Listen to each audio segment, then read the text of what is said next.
All right. Seems our facilitator is having some network issues, so we'll give wait for some time for her to join us back. So while we wait, we can go through the documents.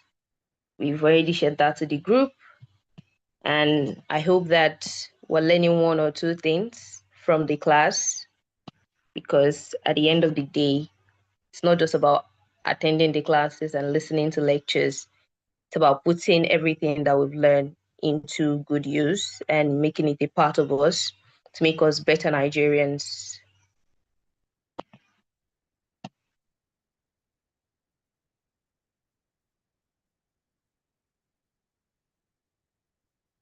All right. Thank you, Mariam. Please confirm that you can hear me. All right. Welcome back, ma'am.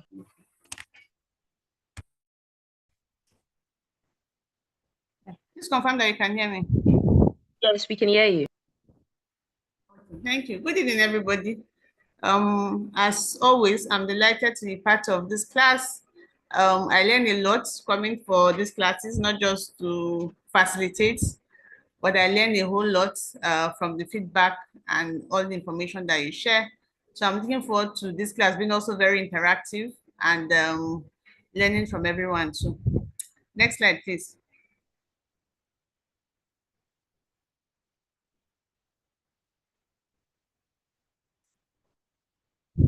Okay. Okay, so women in Nigeria, we know the issues. Women in Nigeria make up 49% of the population, and they also have that voting power. So it's not as if you just make up 49% of the population and during the elections you stay at home. When you go out on days of election, you see that a women participate more. Even in the pre-election season, in campaigns, it's women that they bring out to dance, to share rappers, to mobilize.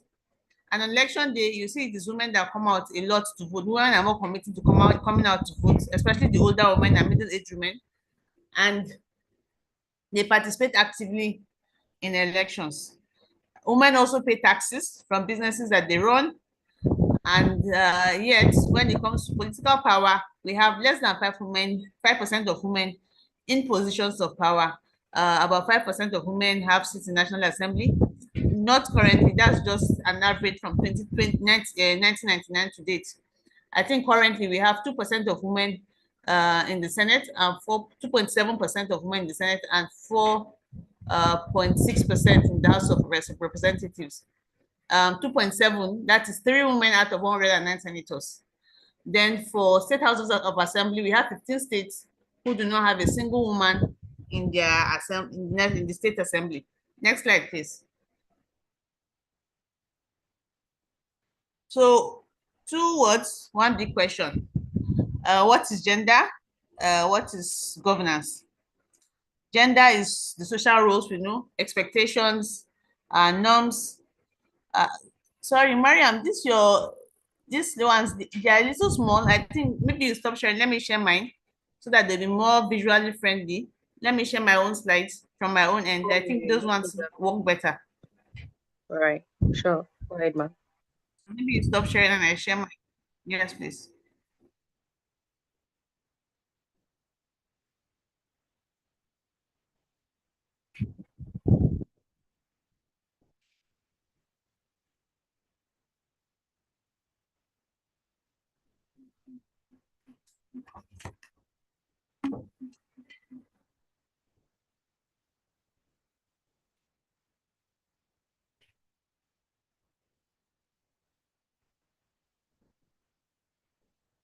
Sorry.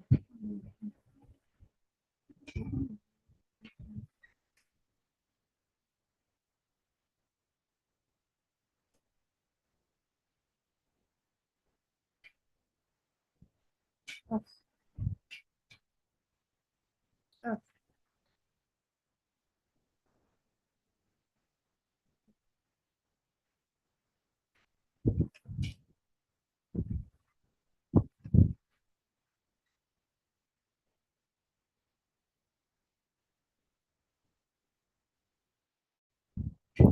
So, okay. So kindly confirm that you can see my Um, Kindly yes, confirm. we Yes. can see your screen. It's loading now. Okay. So let me hold on. Sorry about the disruptions today. Network has been a little challenging. Yes. So I think this is better. Please let me know if this looks better on your own Yes, end. it is. It's Okay. bolder. We can see Okay. clearly. Thank you. Yes. So gender, like I said, roles, expectation, norms attached to being a woman and a man, and how this shapes relationship and opportunities. Andofa, your hand is up. Is there a question, or would you like to wait till after the session to ask your Oh, question? so sorry. He's a moderator, ma. He's Okay, going to. sorry. Okay. Thank you. Thank you. So this is not the same as biological roles and social expectations. Then governance, how power is actually exercised, decisions get made inside governments, not just that, even in communities, traditional institutions, and everyday political life. So for people who say, oh, I'm not interested in politics, I don't even want to be involved in politics, you have to be, because decisions that shape your life, especially as women, are made by those in government. Decisions on maternity or maternal health, decisions on maternity leave, decisions on child health, decisions on financing for programs that affect women or support women are made by those in power and made by those in government, even at community levels. So you cannot have people make decisions on your life. On taxes, the kind of taxes you will pay are made by people in power. So you cannot say, ah, I'm not interested in politics, I'm not interested in governance. And people that are there are making the decisions on your life, and they do not have you do not have their ear, you do not have any influence on what the decisions that they make. So for gender, it is very important that women, not just women, men that support women, and everybody is interested in who makes decisions for them, how the decisions are made, and how the decisions affect them. So this is my first question mostly. So which present day state in Nigeria was home to the most female monarchs in the colonial era? And I'm going to ask my questions. I'm going to give 60 seconds to get the answer. And you not only give me the answer, you give me the number of monarchs in the states from these options. Your time starts now. You can put your answers in the chat box. The moderators will help me get the fastest answer and the most correct. And I'll share my reward after the course. So 60 seconds starting now. I'm looking at the chat box.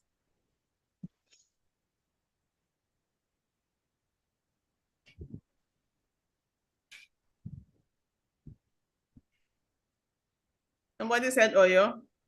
Oyo 5. Somebody said Kaduna. I have another Oyo again. So 30 seconds more to go.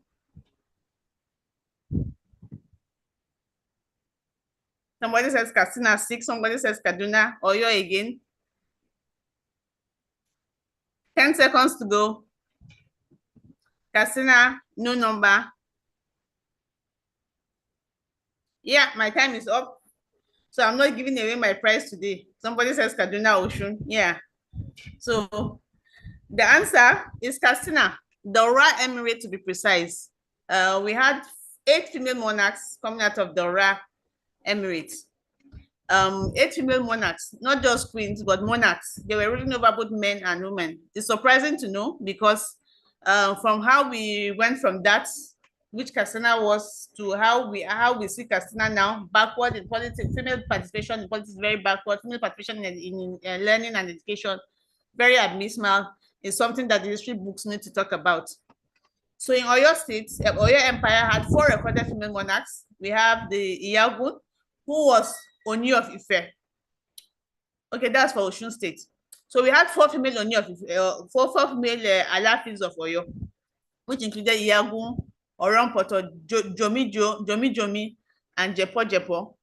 Then we also had a female who was Oni of Ife. And you know how prestigious these stools are. Then we, of course, we know the popular Queen Amina of Zauzau. If you ask people about females in North Nigeria, they'll always go to Queen Amina of Zauzau. A lot of people do not know that Katsina had the most female monarchs, and Katsina did much better than Kaduna in terms of female representation in pre-colonial times. In pre-colonial Borno State, we also had women who had very active administrative roles alongside their male counterparts. So women were not just sitting and waiting to be given positions, they were actively participating in these states in pre-colonial times. Across the country, we have 17 documented women who held traditional titles, some in Rivers State, some in Bayelsa, modern day Bayelsa. So it means that even before we started talking about women empowerment, women had already empowered themselves and were taking active roles in governing their states and their communities. Okay, so I'm trying to move my slides. Okay, so we still have some queens who are modern day monarchs.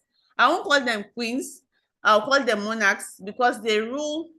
They most of them inherited the crown, the thrones from their fathers, and they rule as regents because in southern Nigeria, we have mostly regents. When a king dies and you're trying to transition to another king, you have a regent who stands in for the king, who stands in as the king or the monarch till another one is appointed. So we have three female regents in the southern part of Nigeria, mostly on Ondo State, and they are very young women. I display their pictures most times, but this time I just decided to minimize the slides. Very young women. Some just finished service and became regents. You can see um, Her Royal Majesty Moyinwa Falowo. She's a graduate of microbiology, graduated I think in 2020 or 2019, and she took over the throne. Then we have Her Royal Majesty Sunedi Adejuabe. Please forgive me for murdering the names. She just completed her NYC degree while still a reigning monarch. Then we also have Omu Mata Doku. She's the Omu of Anomia currently. She has held this title for over 20 years, advising traditional rulers across the region. So, how colonial rule narrowed the roots. So we know that before colonial rule came, also there was also the influence of religions. There was religious excursions by both the Christians and the Muslims and the Islamic faiths, and they came in with their own version of how leadership should be, and that also watered down. We can see the effect. It watered down both in the south and the west of and the north of Nigeria how women participated in governance. So traditional societies were no longer comfortable with women being leaders. It was now more of a male-dominated field. Colonial administration came and made it worse. It was in the 1950s because before then, communities selected their leaders, but colonialists came and said, no, we have to vote. And it was only men that could vote. So women who were paying taxes did not have a vote. It was in 1950 that women in the South were granted the right to vote after decades of colonial administration. It was in 1979 that women in the North, following 1979, before then, women, there had already been 2 elections and women were not allowed to vote. Politicians like Haji Agombo Sawaba, they fought. She went to prison several times. She wanted to stand for election. She wanted other women to stand for elections, but they could not vote and be voted for.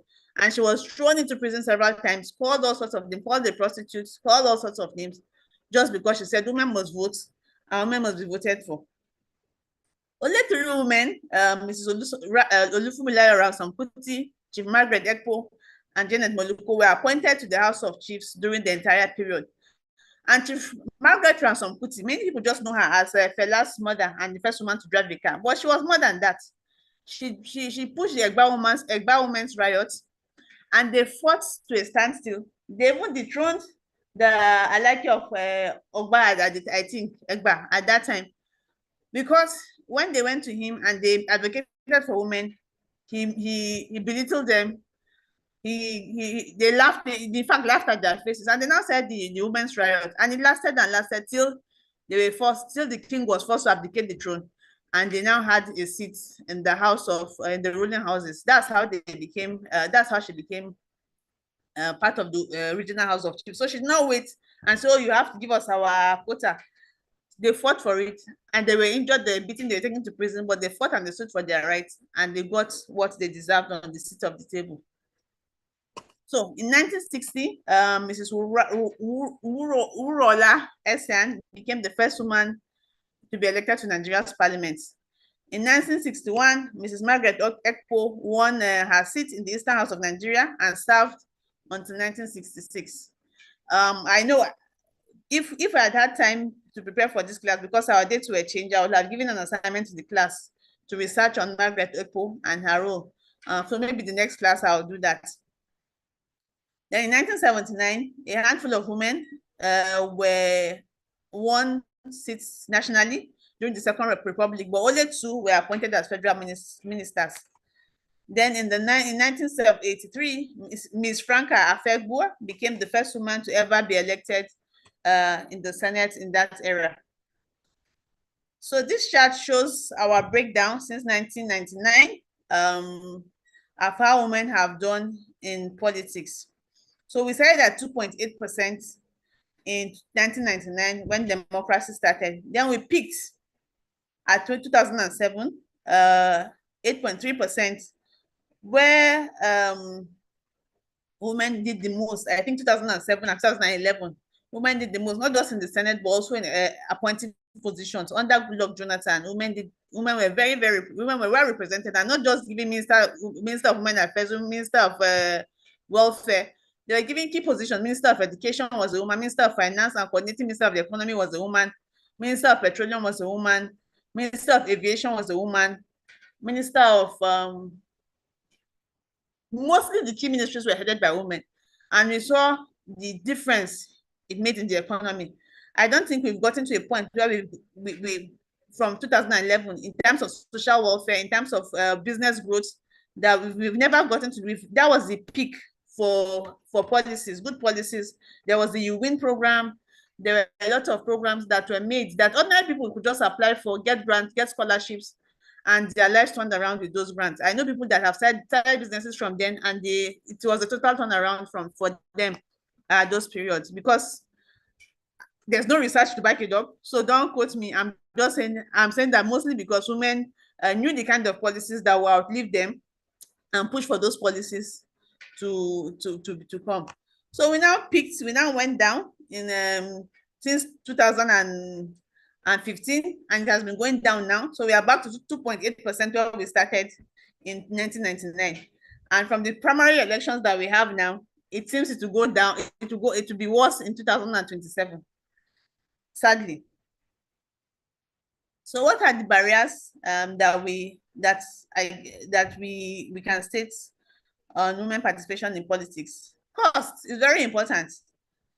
Presidential nomination form, I think it's over 100 million now. It was 45 million now when I made this slide. But it's over 100 million now during the last primaries. And that is just the nomination form. So some parties say expression of interest is free for women, is 50% off.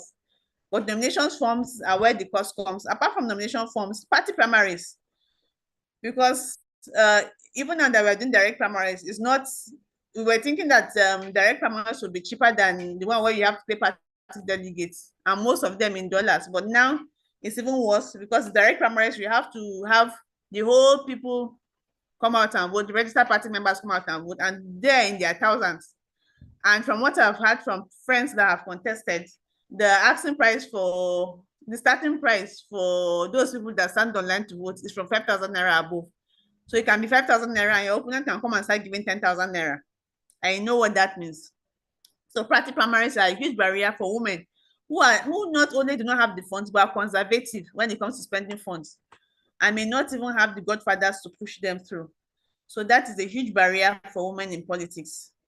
Party gatekeeping, like we said, one of 18 parties fielded a female candidate in their 2023 elections, because of course nomination cost is high, and a lot of other challenges that we know with women elections. Yes, political violence is one. We have the popular picture of the lady who had her head smashed with a bottle in the 2023 election just for going to vote. And she still came out to vote. She went to put a bandage on her head and still came out to vote. I think that was one of the most iconic images we have of violence and intimidation against women in politics. So what does the research say? More women, more investment in people. Studies across countries that have high female legislation show that there's a lot of spending that goes to health and education. And like I shared the last time, I said in 2011, Nigeria peaked when it came to spending on health. Health budget was very good. Programs were funded, counterpart funding was released, education, a lot of scholarships programs were developed, business investments, we had the UWIN, we had the NAPEP, we had so many social investment programs that were actually making a difference on the lives of people. We had people that went for PD, a lot of scholarships, studied abroad, and came back and invested back in the country at that period. And like I said, the woman was Minister of Education. I don't know if a woman was Minister of Health at that time. But I know we had education, information, aviation, petroleum, and others. I'll research and get back on that. Then the lower link to corruption. This is perception that corruption tends to be lower under women, where women have stronger representation. And yes, we've seen that in the case of Malawi, where the president is very conservative with spending. She's sold the private jet, sold a lot of the presidential equipment that she feels that are not necessary, and invested more in education and health. But it's not automatic. We have seen women who are corrupt. We have seen men who are corrupt, but we've seen some women, unfortunately, because we have a smaller number of women getting into these offices. When there's a case of corruption, it is magnified, and it is blown beyond proportion. But we've seen men, a lot of men, they do it as if it is normal, do the corruption, get charged. Recently, I think we had the case of forfeiture of over 41 properties by a former minister. But if a woman gets 5 of her properties forfeited, they'll say, oh, she's corrupt. She's more corrupt. Women should not be in government, but because they are corrupt. But every day we hear of men with corruption cases going back and forth, but they don't make it, oh, men are corrupt. It's always, oh, women are corrupt. Excuse me for getting this political here. So what is at stake in Nigeria? Projected economic value for full inclusion of women and governance. We need about 229 billion to push for women to be in government. And we know that women cannot raise that kind of money, or we do not even have that kind of money. Even if you have that kind of money, we will not spend it on politics. Policy, what are we losing right now? Policy attention to maternal health, education, and family welfare. So what we are focused now is on distribution of rice. So after eating the rice, how do we go to facilities and pay for healthcare? How do you pay for education? Recently, the cost of NECO and WAEC was increased, but it was, thank God, they listened to reason and they withdrew that. So we are having lower income, lower spending power, but we are having cost of basic things that people that are struggling to meet being increased. Cost of food has gone up. Family welfare, family spending revenues is very tight. For a full legitimate democracy, a government is meant to represent everyone, not just a few. And so if you have a population of 50% who votes, having only 5% representation, then that is not, it is not balanced, and it is not a wide pool. We need a wide pool of talents and perspectives. Everybody bringing their own opinions, because nobody will speak for me better than I will speak for myself. Yes, we can have men who advocate for us, men who speak for women, but we cannot have men who are women, except maybe you're in a more developed country where you have men saying, oh, they are women, and saying, oh, I identify as a woman. But even in those places, there are a lot of things that those men cannot speak for. A man cannot speak about the issues. He can speak about it, but he cannot experience it, and he can only speak about it to an extent. It's when you experience something that you're able to speak to it. So for full democracy, and I'm not going to go into the back and forth about, oh, why women should do this, oh, when they give women this and that. The long and short of it is that about 50% of the population, I vote, I pay taxes, I should have a stake, I should have a say, almost an equal stake and equal say in what happens to me and how I am governed. That is just the long and short of it. So what do we need to do? Reserved seats for women bill, the proposal, it has come in again. We are not saying take any positions from lawmakers, but reserve some seats for women, because we have seen that the barriers against women are a lot. And they cannot play. They have tried it since 1999. We cannot, since 1960 itself, we have been trying, but we cannot play on an equal field because of all these barriers that we have. So let us have some reserved seats. And that is not tokenism. That is saying, I'm not able to do this on my own. We are not able to do this as a group, but we need representation. And I give an example. Northern Nigeria, Kano, for example, has 7 million voters. Abia has 1.2 million registered voters. But in the National Assembly, Kano has 3 seats in the Senate. Abia has 3 seats in the Senate. So why are we not saying that, oh, because Kano has more, they should have more seats? Because Abia has less, Abia should have less seats.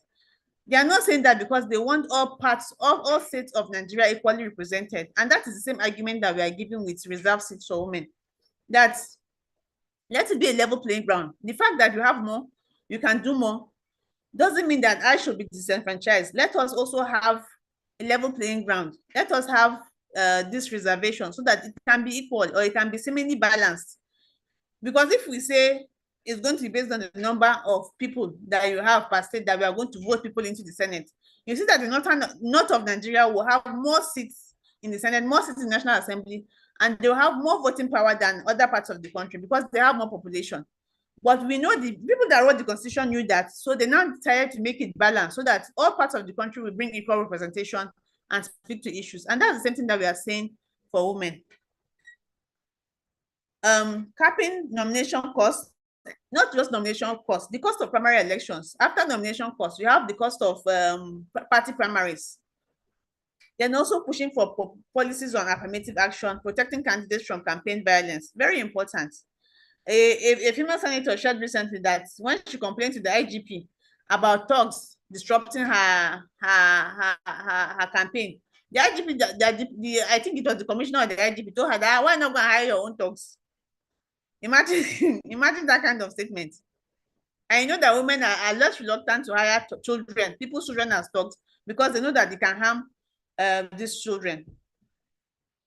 So for young Nigerians, and especially young women, because this affects you, you cannot sit down and say, oh, because if I do a poll now and I say, okay, who won the last Big Brother? Or what is happening? What is the latest scandal with XYZ celebrity? Young women will know.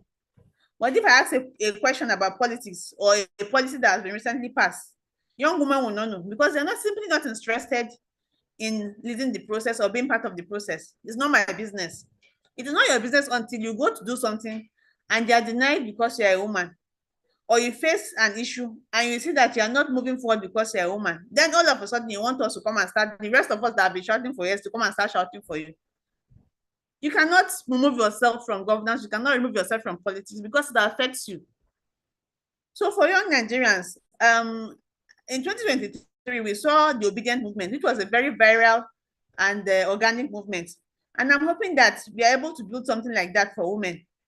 We can, instead of just waiting for election to see which candidate comes in, we can start pre-election maybe ahead of 2031 now, because 2027 is practically next year and primaries are over. We can start pushing, organizing, and have something that we not just, and let's not just always think about going for presidency.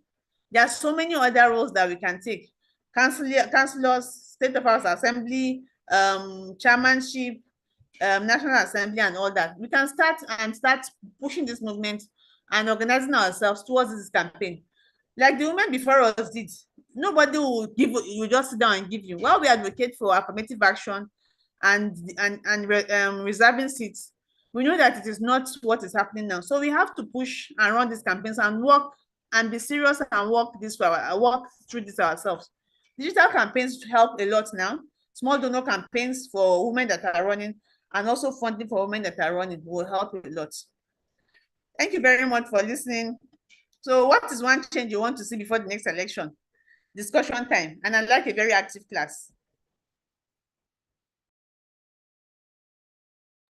All right. Thank you very much, ma'am. It's been wonderful listening to you. I learned a lot of things that I do not know before, and I'm sure the whole class learned something too. So Our facilitator asked the question, what's one change you'd want to see before the next election? If you have any suggestions and opinion on that, please drop them in the chat box or raise your hand, and I'm going to give you the permission to speak. So, if you have anybody at all, one change you'd love to see, or we're all comfortable with the way things are going?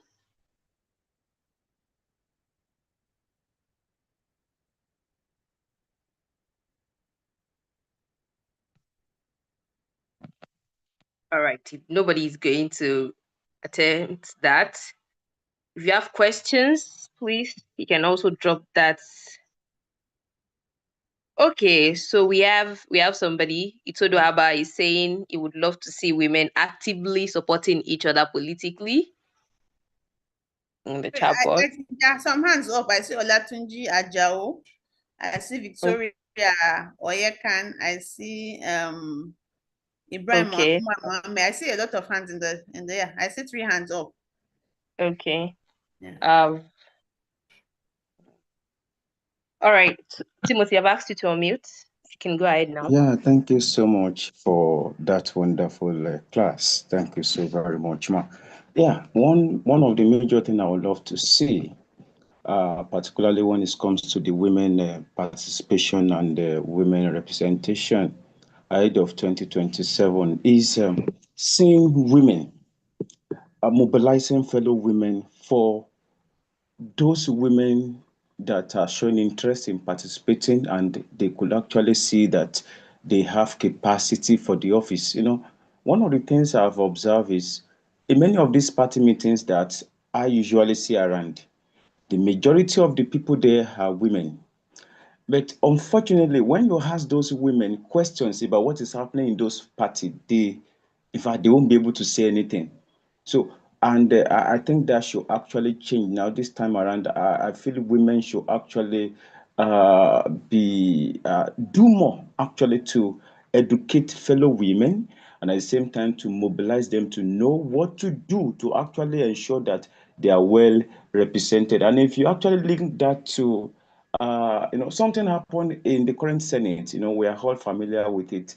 This woman from Kogi State, and personally, I felt this woman, even though apart from whatever could have been, whether the cause of the issue was right or not, but the fact that she was a woman, I expected that she actually received more support from the Senate, at least from the two, I think two other women. So, in short, I expected women this time around to actually look out for fellow women that are showing interest and then mobilize for them as long as they know that these women can actually deliver if they are in the office. Thank you so much, ma.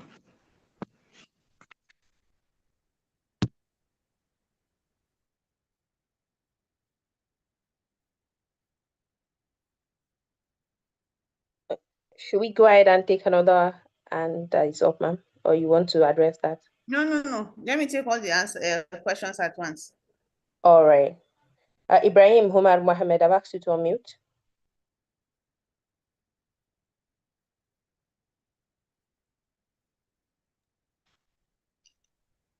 Hello, good evening, everyone. Can you hear me, please? Yes, we can. Thank you very much, our facilitator. And I think this is the third time for me listening to your wonderful talent in this cohort class. Thank you very much. What I will say regarding your question is I want to see a day or an election day that women will converse and vote for their can converse and vote for a fellow woman in a political seat. Reason being, women are the one that carried the highest number of votes in each of the election in Nigeria.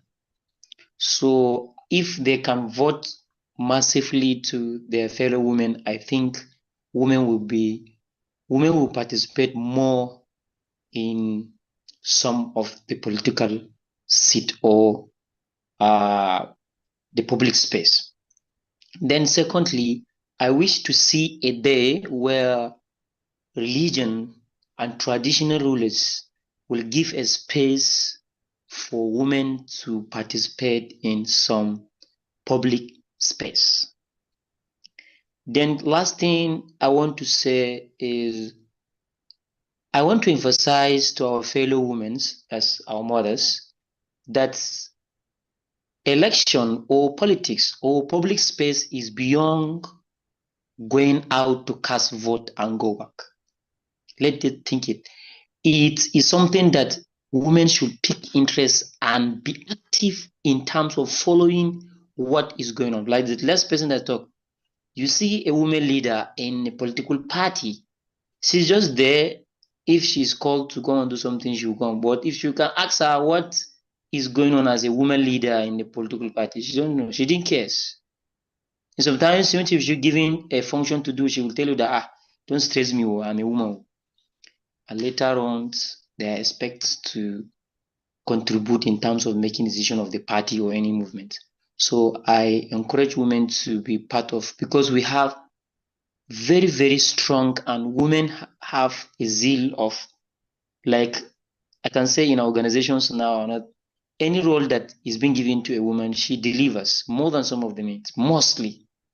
That's why I'm afraid as a man, as a youth, young person, I'm afraid the women will take this space very soon because they are delivering excellently. So thank you very much for your opportunity, and I wish and hope to see you in person so that I can know that the role model I'm hearing her voice is presently here. Thank you very much. All right. Akintayo Oluwatobi, I've asked you to unmute. You can go ahead and speak now. All right. Thank you so much, Ma. We want to appreciate you for this beautiful and a brilliant presentation, Ma. And my question, I want to ask question, and as well, I will, through that question, I will as well give a one thing I really want before the next election, the change. I think in the national gender policy, I think it is recommended that a 35% representation of women, and yet we discovered that even in this present administration of the elected offices, less than about 5% women assume the elective position. And as a person, I believe that is there any practical, legal, or a kind of political reforms somebody can do, or the reform that is needed to bridge this gap so that our women can participate well in governance? Because may believe that women are logical thinking. So sometimes what men cannot see, women see them better. And some of the issues we are having around us now, if there are women that can think are in position, we know that they have the right solution for those things. So may believe that if this policy is well implemented and is enforceable on there is enforceable action that guarantee this greater representation of our women in elective, even an appointive position, things is going to change in Nigeria. And we believe that when the political party also can, even I think if they are making their nomination form payment for 100 million, a woman should get it maybe 40% or 50%, so that it could allow more participation on it. Thank you so much. All right. So we have a lady here. Victoria, I've asked you to unmute. You can go ahead now. Thank you. Good evening, everyone. Yes, what I would want to see before the next election. We've been hearing of women participation in a lot of things in the governance. I will want that it's not just increasing in participation, but as well increasing in influence. Whatever we do, how we influence, how we make it count. The other speakers spoke about women being in a place represented, doing a lot of things. I want to look at it from this angle of culture and religion. Somebody mentioned it. We as women, there are aspects that have not been considered. And I think it starts right from the home, families, the smallest unit in the society. The family we need to change our orientation. Right from a child, a small girl of 3, 6 years, you are sweeping, they will tell you that, is that how you're going to sweep in your husband's house? You go to a place, you do something, the next thing they will want you to behave right for a man. You do something, maybe you are angry, you react. They think maybe the emotion anger is being saved for only men. They can display the emotion anger. Female as to when you talk about emotional intelligence, it's only women that should train that aspect of their life, but men are not. So from the smallest unit, you already see that they have been programming these things from beginning. So if at all we want to look into this and we want change, as a mother, as a father, right in your own very home there, how do you separate the children? I want to do something, they are talking something in the public, you want to contribute as a girl. They say, shut up, shut up, shut up, you are a girl. They will think you are too loud. Such type of things do affect, even in the class. You say something, you hit a point that sounds as if you are hitting the nail on the head. Just because you are a female, they think maybe you are disrespectful, maybe you are too loud, even to the extent the mothers at times, you hear mothers telling their children that, oh, do good, very well, marry a rich man and you become first lady. Who told them that I cannot become the first man and the president or whoever and my husband become a first man? There are things that they've brainwashed, the orientation they give women right from home, right from childhood, even in the church, even in different places of worship. They will tell you as a woman in the church, you don't talk. When you talk, you are challenging, you are disgracing your husband. I saw a little girl in the church, she didn't cover her in the church that they cover hair, and somebody was forcing that he didn't cover hair. I said, what did the Bible say about that? He said, cover your hair. I said, is it a sin? He said, read the scripture, let me hear. The usher read the scripture that you dishonor your husband. I say, this 6 years old, when did you dishonor your husband? We talk about, okay, the Islam aspect. People talk about the ladies cover with hijab. We are talking about pedophiles and the rest of them. The religion, we talk, people will now be accusing that, no, children should not use hijab. Children should use. The argument has been going back and forth. Should women cover? Should women not cover? And all these things that are not comfortable for men, from the home, from our religious aspect, they push it to become what the woman should do and should not even object it. You don't even have say. And the people that are even contributing to make this, to pass this baton, let me say it's like a relay race, passing this baton, is women that are enforcing it. People that are talking about women's circumcision, it's women pushing it. It's women, a small child that doesn't know what being sexual immorality is all about. You are circumcising that child for your own evil mind that you already know what the sin is. So the higher, the older generation, most especially the women, we are the ones that are helping these people to reinforce it. And when you look at a situation where an argument becomes so heated that a man doesn't know, oh, I have been caught, or they hit the nail right on the head, they will now turn it, no, they bring in gender. So gender is like a kind of a last card that you use to sweep off everything. So I want to see that right from the home, if you are a mother, a father, or a potential parent, we have to change this narrative from the way we raise the male child, the way we raise the female child. There is no subordinate human being. None of us choose the gender we want to become. We were only born to find ourselves there. The things that are so important that will not make mistake of it, the Almighty make it that it should be in the control. Like our breathing. Imagine if we were to be allowed that we when you wake up, you on your switch of your breath, or your heart. When you want to sleep, you shut it down. Lot of people will die. So whatever was not given under our care, there is a special control and a reason for it. The same thing, our gender was not given to any of us to choose. You wake up one morning, you find yourself you are a male. You woke up one morning, you find yourself you are a female.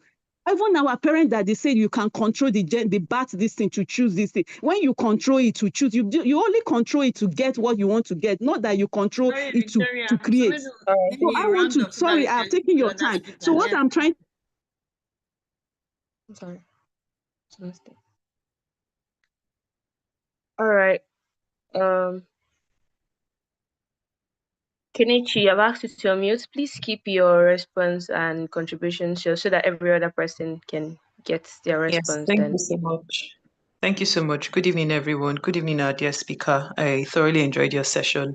My points are very straight to the point, right? The very first one is what I would like to see, right, is an abolishing of child marriages.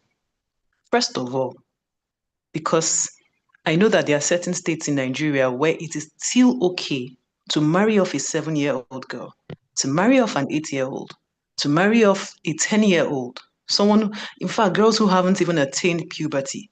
It is deemed normal in certain cultures in this country. If that can be changed at the state level and at the um, what's it called, at national level, even at the local level, then I'll know that we are really serious about empowering the girl child. Secondly, I do not know if there are laws. I know that in countries like Sweden, for instance, in fact, I even have a relative who, when she gave birth, she went for maternity leave for 1 year. I do not know places in Nigeria where you can go as a woman for maternity leave after giving birth for 1 year. If you try that as a woman, I don't know what would happen to you economically, because we were talking about, or you talked about economic empowerment being important for the woman to even begin to consider getting into governance spaces or policy spaces. And of course, you need money for this. And if we begin to put policies first that address, if possible, abolish child marriage, two, work-friendly policies that actually are for the woman, that does not make the woman feel like she has to choose between being a mother and a wife and also being represented in governance. I think that we can make some headway. Thank you. All right. Thank you very much, Kenichi. Messi, Kwabe, I've asked you to unmute. Okay, good evening, everyone. Our facilitator, thank you for this topic.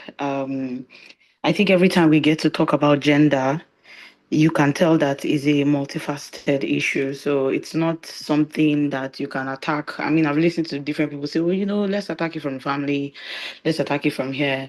And funny enough, when in the Ninth Assembly, when they threw away all the 5 bills that were about women. So the one about citizenship, the one special seats and all of that. I decided to go back and read on how other countries had gone about it. And funny thing, I draw this example from Germany. So Germany is a country that has quite good female representation. At some point, they had a female chancellor and all of that. So how did they get there? And I started to realize that they didn't attack it with just, like a constitutional. First of all, there was very pure, straight intentionality, and maybe this can be cited as something that piggybacks off the women's suffrage, right? But you also see that Germany started to have different policies that started making it difficult for things to exist without women. For instance, they have a law that mandates, female representation on the boards of companies. And if you're not able to meet that representation, and your board obviously cannot be even. So if you have five, I think if you have 5 members on your board, at least 2 must be women. And this is actually law. So I find that, other than attacking it from the institutional, from the just having female representation in politics, it's also something that can go across different institutions, if that makes any sense. So we see that in Nigeria, with the banking sector, where you have a lot of female representation now, and I believe that is something that can happen. So it's not just, oh, let's get that's for me though. It's not just let's get women into political seats. It's also let's get women into other spheres of other industries too as well, because collectively all of these would eventually turn into policies that favor women, because again you're giving them they are now in positions where they are major stakeholders, right? And rightly so. So that's my contribution. Thank you. All right. Thank you very much, Messi. Isaac, promise you can go ahead now. So, thank you for the lectures. Should I say I'm going to add on some things that have been said actually, and then one of the most important I had in mind was the women in particular. Should I say it's what I feel or see or have observed. They don't really support the other women doing the politics of the thing, like 100%. Let me just use that one. 100% support to fellow women. Because I've been in certain communities, big places where I see women coming out for representation, like right from my university days in school. And then the rest of the ladies, instead of supporting them now, they tend to have this bias. Should I say it's bias? Or they are not even supporting the fellow ladies going for any of the positions. Rather, they go with the men who are deceiving them. Because I will use that word, deceive. Because if I will see someone that has the capability, I will rate you. If you have the capability and then I've seen the vision in you based on what you are doing, who you are, I feel there's nothing there to go with that person or go with that choice. And as a lady, you need more of the representation than the men, because at this point I can tell you the men we are not really reliable, to be honest. And some of the ladies are capable, they can do it. But giving them the chance now, the fellow ladies, instead of supporting them now, will be like, no, if she go there, she'll just go and do all this woman thing now. That mentality. Please, I feel if the ladies can do away with that mentality of the fellow lady and then the control of a thing, like someone mentioned of this family, like being a housewife and so also of that. If a lady can just be herself, she can showcase what she has more than just being a housewife.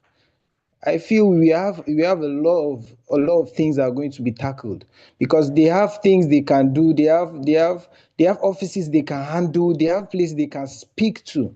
They have voices, but they are being pressed down. And Thank then to thank what you someone very said, Thank please. you thank you. very I Okay, think much. it's maybe you all round up. right. I Thank have you. a few more minutes to respond.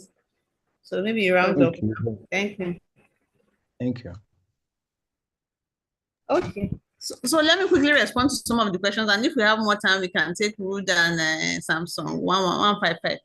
So to answer the first question from Mohammed, is there a law that can mandate these changes? Yes. So there was a constitutional amendment pushed ahead of 2023, but that didn't pass. We did all we could, all the advocacy, all the pushing, all the lobbying, but it wasn't able to pass, sadly. So I hope that answers the question. Then for the other lady, I tried to get the name. Let me see if I can't find it anymore. Who said, oh, we have to do this, we have to handle this. So who is going to handle it? Are you registered to any political party? Are you registered to any groups in your community? Do you organize your communities to do some of these things? So it starts from us. Nobody's going to handle it. There's no women group, there's no powerful group that is handling some of these issues. It starts with us and it ends with us. Especially the women of this generation, we are very outspoken about every other thing. But when it comes to governance and participation in politics, we still hands off. So if you want a change, you push for the change, you advocate for the change, and you work for the change. Start by being part of this, because the changes can only come from the party structures. You cannot stand for election on your own. So you have to go through the party structures. Yes, there are a lot of things wrong. We can sit down and talk about it. There's patriarchy, there's a lot of it wrong. But a lot of the changes want to see, we will have to work for it. There's no group that is waiting on the side to make it work for us. On the laws governing child marriages, we have the Child Rights Act, which is being reviewed now. It prohibits child marriages. It prohibits a lot of things. Unfortunately, there are states that have not domesticated. It's a national law, but it's supposed to be domesticated at state levels. There are states in parts of Nigeria that have not domesticated the child rights law and also the violence against persons law till now. and it is even being reviewed to include some of the other things that we have. There are a lot of violence against children, and not just child marriages, even use of children as house helps. You see a lot of that rising now, and it's the girl child that is being used. Then lastly, to address this particular issue that keeps coming up, women don't like themselves, women don't support themselves. We had 3 major male candidates in the last election. And people picked and voted for the candidate that they felt they wanted to vote for. Nobody came to say, oh, because they didn't vote for this particular guy who seems more qualified, that men don't like themselves. But if it is women, everybody goes, oh, women don't like themselves, women don't like each other. And that's a false narrative. When 2 women disagree, it now becomes a national issue. But we have seen men, one young man and an older man, come on national TV, and one is saying, you are a fool. I'm not a fool, sir. You are an idiot. I'm not. And nobody got up to say, oh, men don't like themselves. Men are always fighting each other. It was just staying on the issue. So if 2 women disagree, or 2 men do not feel that, a woman does not feel that this woman is qualified enough for this position, it is her choice. I'm not forced to like somebody because of their gender. I support somebody because of what they can do. And because we have a narrow space, everything that women do politically is put under a microscope and is magnified. So people across genders disagree, people across genders fight each other. I don't believe that because these disagreements come from women, or because a woman says, oh, I want to support this other candidate based on this policy and that policy, it means that women don't like each other. Women are the best supporters of each other. Women have less mental issues because women have very strong support groups for each other. Women are able to talk when they have issues, so they are less likely to die earlier. And why do they do that? Because they have more support groups. They have more women supporting each other through difficult times than men do. Men go out, they have their groups, but they do not bring out that support. And so all genders have their limitations, they have their opportunities, they have their benefits, and they have their challenges. So I don't believe that some of these things are gender-based. I think I have 1 more minute to go. I don't know if you can take any more comments, but I'll hand over to the moderator to make that at her discretion. Thank you. All right. Thank you very much, ma'am. It's been a lovely session with you and truly interactive and interesting. We appreciate you for always coming to the Electoral College to educate us on these things. And I hope everybody has learned 1 or 2 things. And if there are further questions, we might talk about that in the group chat. You can drop them and all of those things, but I don't think there are any anymore. So thank you very much for coming. We really appreciate you. I will unmute everyone now so that we can thank our facilitator. And all right, you can all thank our facilitator now. Thank you, Ma. Really appreciate it. Thank you, Ma. We really appreciate it. Nice always to listen to you. Really appreciate it. All right, thank you, everyone. All right, thank you, everyone, for your questions and for coming to us today. Really appreciate you. All right, have a wonderful rest of your